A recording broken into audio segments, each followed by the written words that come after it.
Hello जी, स्वागत है new Neha boutique channel पर। तो फ्रेंड्स, आज की वीडियो में हम पैंट कटिंग करेंगे। तो ये पैंट की हैवी साइज है जिसे आज हम कटिंग करेंगे और नीचे से इसकी मोहरी रहेगी 11 इंच लूज। तो ये समझो कि ये पूरा लूज पैंट है जिसकी आज हम कटिंग करेंगे प्रॉपर स्टेप बाय स्टेप। तो लास्ट तक आप वीडियो को बिना स्किप किए जरूर देखें ताकि आपको अच्छे से समझ में आए और मैं पूरी कोशिश करूंगी कि आपको ठीक से समझाऊं ये चीज। तो सबसे पहले तो हमें कपड़ा डबल फोल्ड करना है। कपड़े को कैसे हम फोल्ड करेंगे, तो ये बिना इनर की पैंट है, इसमें हम इनर नहीं लगाएंगे। तो हमें कपड़ा ऐसे फोल्ड करने में आसानी रहेगी जिससे हम जल्दी जल्दी पैंट कटिंग कर सकेंगे। तो ये डबल फोल्ड कपड़ा है, हमने इस तरह से सेट किया है। उसके नीचे ये भी डबल फोल्ड कपड़ा है। तो इसमें हमारा कटेगा बैक पार्ट, जो पीछे का पार्ट रहेगा। इसमें हमारा कटेगा आगे का पार्ट। तो ये जो आगे का पार्ट है वो हम 3 इंच कम करके और पूरे कपड़े को एक साथ फोल्ड कर लेंगे। खुली हुई जो साइड है वो मेरी साइड है, बंद साइड आपकी साइड है। तो सबसे पहले तो हमें कपड़े की कान निकालनी है। तो उसके लिए हम इस तरह की एल शेप पट्टी ले लेंगे। एल शेप पट्टी को जब हम इस तरह से किनारे के बिल्कुल एकदम सीधा करके यहाँ निशान लगाएंगे तो ऊपर से जितनी भी कान आएगी वो अपने आप निकल जाती है। तो ये देखिए, सबसे पहले तो एक निशान ये लगा लेंगे। कान ये जो किनारी है इसको कटिंग करके हम अलग कर देंगे और यहाँ से भी एक निशान लगा लेंगे ताकि ऊपर से भी हमारे कपड़े में कोई भी कान ना हो। तो इस तरह से हम निशान लगा लेंगे। इस एल शेप की पट्टी से बिल्कुल सही एकदम सीधा निशान लग जाएगा। उसके बाद मैं आपको मेजरमेंट बता देती हूँ। पैंट की कमर रहेगी 39 इंच, तो होती है ये रहेगी 39। थाई आएगी 25, नहीं सॉरी, थाई आएगी 27, घुटने 22 और जो नीचे की मोहरी रहेगी वो रहेगी 11 इंच। तो सबसे पहले तो ये कमर 39, उसके बाद थाई 27 इंच, उसके बाद घुटने यहाँ पर 22 इंच। घुटने यहाँ पर नापने की जरूरत ही नहीं पड़ेगी, हम यहाँ पर सीधा मोहरी को नाप के निशान लगा देंगे। बिल्कुल आसान तरीके से आज आपको मैं पैंट कटिंग करना बताऊंगी, तो आप पूरी वीडियो ध्यान से देखना।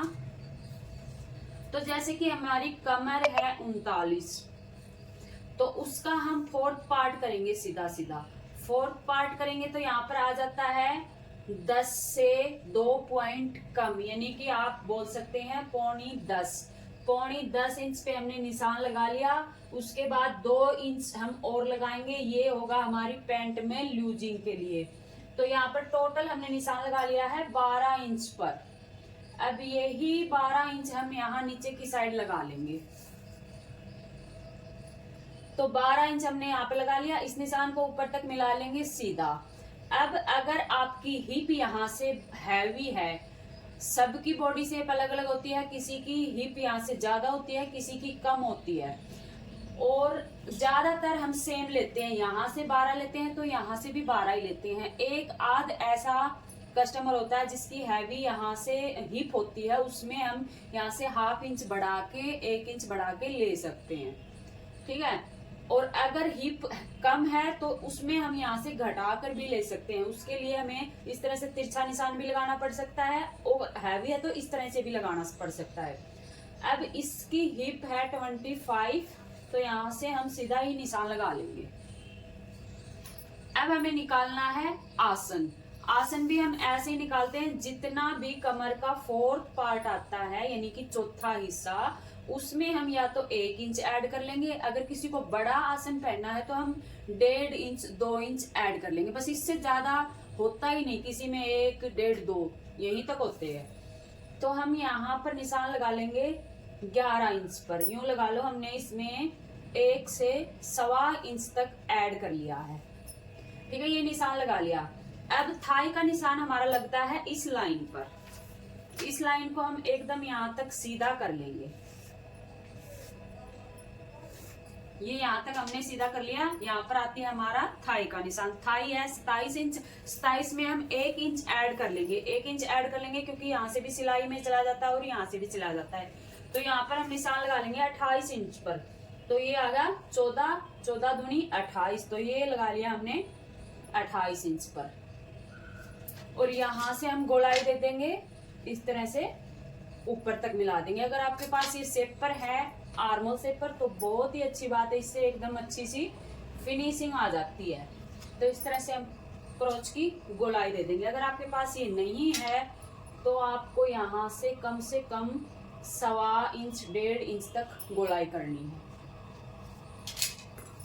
उसके बाद हम लंबाई का निशान लगा लेंगे। पैंट की जो लंबाई है वो है 37 इंच, तो यहाँ पर हम 36 इंच पे निशान लगा लेंगे, क्योंकि 1 इंच हमारी ऊपर बेल्ट लगेगी तो 27 इंच की पैंट तैयार हो जाएगी। अब इस निशान को भी हम सीधा मिला लेंगे। ये एक लाइन खींच लेंगे और यहाँ पर नीचे की साइड मोरी पलटने के लिए भी निशान लगा लेंगे। यहाँ पर आप अपनी मर्जी के हिसाब से 2 इंच, 2.5 इंच, 3 इंच, जितना भी आपको फोल्ड करना है उसी के हिसाब से आप निशान लगा सकते हैं। तो थाई का निशान हमारा लग चुका है। अब यहाँ से और यहाँ तक का जो भी हमारा बीच आता है उसको हम चेक कर लेंगे। तो 14 इंच पे हमने निशान लगाया था, बीच सेंटर करेंगे तो यहाँ पर 7 इंच पे निशान लगा लेंगे। ये 7 इंच पे निशान यहाँ तक लगा लेंगे। यहाँ से नाप के यहाँ भी 7 इंच पे लगा लेंगे और नीचे की साइड यहाँ पर डलेगी हमारी प्लेट 5 इंच तक। 1/2 इंच इधर से, 1/2 इंच इधर से, इस तरह से हमारी यहाँ प्लेट आ जाती है। उसके बाद ये जो निशान है इसको हम चाहे तो सीधा नीचे तक खींच लेंगे या फिर यहाँ पर भी हम 7 इंच पे निशान लगा लेंगे। ठीक है, ये निशान लगा लिया। अब यहाँ से हमें निकालनी है दोनों साइड मोहरी। जिसकी भी बहन को ये कंप्लेन रहती है पैंट में हमारी मोहरी घूमती है या सिलाई उठती है, तो उसको मैं ये कहूंगी ये पैंट आप बिल्कुल सेम ऐसे की ऐसे कटिंग करके देख लेना, आपकी पैंट में कहीं भी कोई प्रॉब्लम नहीं आएगी। तो मोहरी हमारी है 11 इंच। 11 इंच के लिए हम 5.5 इंच पे इस साइड निशान लगा लेंगे और 5.5 इस लाइन से उधर लगा लेंगे। तो ये हमारी आ जाती है टोटल 11 इंच। अब इसमें जो हम सिलाई का दोनों साइड जाएगा वो पूरा मार्जिन हम पीछे वाले पार्ट में से लेंगे। तो यहाँ तक हमारा निशान लग चुका है। अब हमें इस पैंट वाले सेपर की जरूरत पड़ेगी। इसको हम यहाँ रखेंगे, इस लाइन से जो मोरी का निशान लगाया था और आसन वाली लाइन से मिलाते हुए निशान लगा लेंगे। उसके बाद इसको ऐसे पलटेंगे और ऐसे पलटने के बाद यहाँ से निशान लगा लेंगे। जो हमने ये लाइन लगाई थी उससे कम से कम 1 इंच नीचे तक हम इस पट्टी को मिलाकर रखेंगे।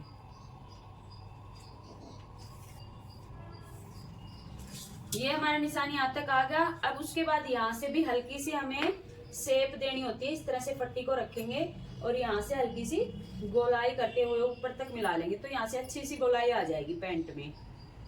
तो इस तरह से हमने निशान लगा लिया है। ये जो नीचे हम फोल्ड करते हैं इसको हल्का सा हम बाहर की साइड इस तरह से भी लाइन को खींच सकते हैं, क्योंकि जब हम इसको पलटेंगे तो ये सेम ऊपर तक थोड़ा सा सही से आ जाएगा।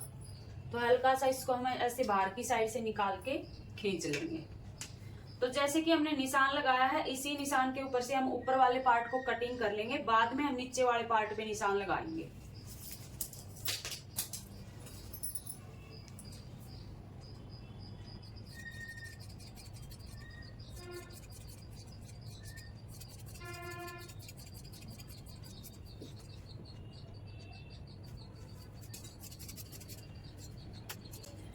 तो कटिंग हमने ऊपर के पार्ट को कटिंग कर लिया है और साइड से ऊपर के पार्ट को हमने हटा दिया।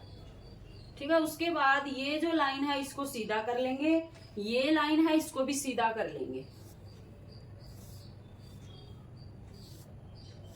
ये चौक किधर जा रहा है, थोड़ा टेढ़ा जा रहा है। तो ये लाइन खींच चुकी है। उसके बाद ये जहां तक हमारा आसन है ऊपर वाले पार्ट का, इसको लेके ऊपर तक सीधी लाइन खींच लेंगे। ये खींच चुकी है। उसके बाद यहां से फिर से हम क्रोच को गोलाई दे देंगे इस तरह से। अब यहां से जो आगे का पार्ट है इसके बिल्कुल सामने से 3 इंच ऊपर जाएंगे और यहाँ पर एक निशान लगा लेंगे। तो ये मैंने अभी अंदाजे से लगा लिया है। इसको हम नाप लेते हैं। तो ये देखिए पूरा 3 इंच ही आया है, 3 इंच ये निशान आया है। इस निशान को हम यहाँ तक मिला लेंगे। इस तरह की पट्टी से मिला देंगे तो अच्छे से गोलाई आ जाएगी। अगर इससे सीधा मिलाएंगे तो हमारे यहाँ से कोना सा बन जाएगा। तो इस तरह से इसको मिला लेंगे। यहाँ तक मिला लिया। उसके बाद ये थाई चेक करेंगे, थाई हमारी कितनी बची है। तो ये थाई हम यहाँ से चेक करेंगे। हमारी थाई है 27 इंच। तो हमारा यहाँ पर 27 इंच पूरा पूरा आ तो जाता है। यहाँ से यहाँ तक जब हम नापेंगे तो ये देखिए कटिंग होने के बाद ये 13.5 इंच पे आ चुका है। तो 27 इंच तो ये आ गया, पर हमें चाहिए इस साइड भी सिलाई में ऐड होगा और इस साइड भी सिलाई में ऐड होगा तो एक कम हो जाएगा। इसलिए हम पीछे की साइड से 2 इंच कम से कम यहाँ पे और निशान लगा लेंगे। तो ये निशान जो हम पीछे की साइड इस पैंट में 2 इंच लगा रहे हैं, ये हर पैंट में एक जैसा हमें नहीं लगाना है। हम पहले ये चीज देखेंगे कि इसमें हमारे पास कितनी कमी है। कई बार किसी की थाई हैवी होती है, किसी की पतली होती है। किसी की हैवी होती है तो हमारे पास अभी ये बहुत कम है, तो हमें यहाँ पर 3 इंच भी ऐड करना पड़ सकता है। कई बार 3.5 इंच तक भी हम यहाँ पर निशान लगा लेते हैं, क्योंकि वो सारी चीज होती है थाई के ऊपर। थाई कम है ज्यादा है, उसी के हिसाब से हमें पीछे वाले पार्ट में एक्स्ट्रा कपड़ा लेना होता है। तो अभी फिलहाल हमें 2 इंच की यहाँ पर जरूरत है, तो 2 इंच पे हमने निशान लगा लिया है। और नीचे की साइड हमें खाली मार्जिन की जरूरत है। मोरी तो हमारी तैयार है, तो यहाँ पर 1.5 इंच का हम निशान लगा लेंगे और इस निशान को यहाँ तक मिला लेंगे।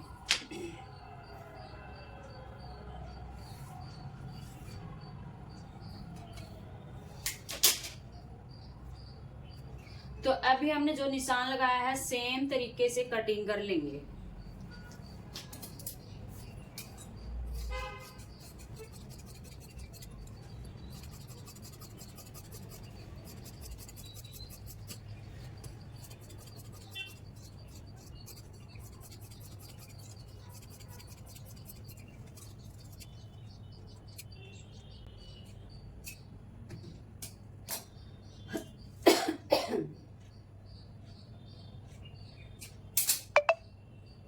तो पैंट कटिंग करने के बाद यहाँ मोरी पर हम कट लगा लेंगे, ताकि पलटते समय हमें ध्यान रहे कि यहाँ से पलटना है। यहाँ पर प्लेट डलेगी, यहाँ पर भी कट लगा लिया है। उसके बाद यहाँ पर पॉकेट लगेगी, उसका भी हम निशान साथ के साथ लगा लेंगे। ऊपर से हम छोड़ देंगे 1.5 इंच। उसके बाद हम निशान लगा लेंगे 5.5 इंच तक। 5.5 इंच तक निशान लगा के इस तरह से कट लगा लेंगे। तो पैंट की कटिंग हो चुकी है। उसके बाद हमें कटिंग करना है पॉकेट। तो यहाँ से ये कपड़ा है हमारे पास, इसमें से हम निकाल लेंगे पॉकेट। पॉकेट की चौड़ाई हम रखेंगे 6 इंच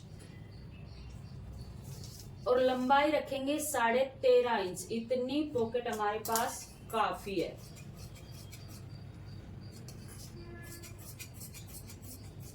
इसको यहाँ से गोलाई दे सकते हैं, सीधा रख सकते हैं। कैसे इसे करेंगे बेल्ट कटिंग।